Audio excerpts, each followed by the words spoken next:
गाइजहरु आज हामी यतातिर छौं हैन। दाजुले चाहिँ इन्डियाबाट कोसेली ल्याउनु भएको छ। उहाँको चाहिँ हामी कोसेली खोल्दै छौं।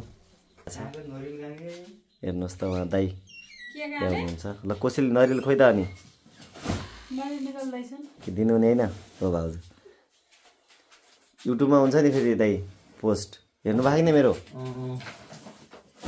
म त्यसैको लागि चाहियो कि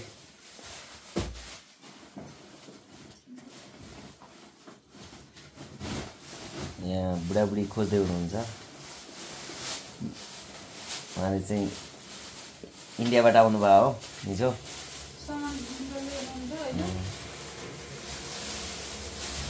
हेर्नुहोस्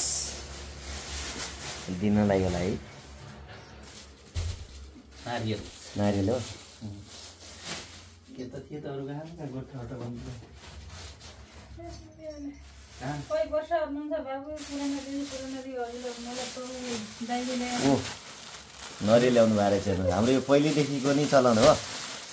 म पनि एकचोटि इन्डिया जाँदाखेरि यस्तै नरियलहरू गोठाहरू ल्याउने गर्थेँ।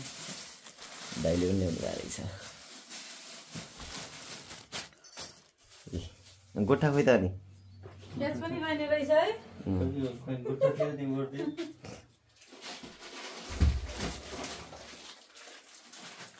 ओ यी हाम्रो यो नासो काको नासो घर आउँदाखेरि जहिले पनि ल्याएर आउनुहुन्छ हैन मलाई। अझ त आज त कमै ल्याउँछ किनकि माथि उता गाउँमा जाने बेला ल्याउँथ्यो होला। यताखेरि काठै भाउजू खान्दैन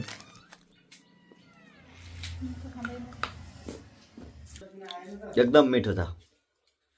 पहिला पहिला चाहिँ हामी खुब थोरै फेरि गाउँमा अलि एकदम कम दिन्थे।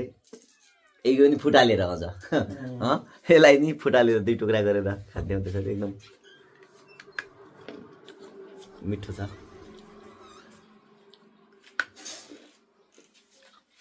ल खोइ सुबास के भन्छ कहाँ गयो कहाँ आजभोलि धेरै कटिङ गर्नुपर्छ नि त त्यही नरियल काट्दै हुन्छ। नरियल ल्याउन ल्याएको नासो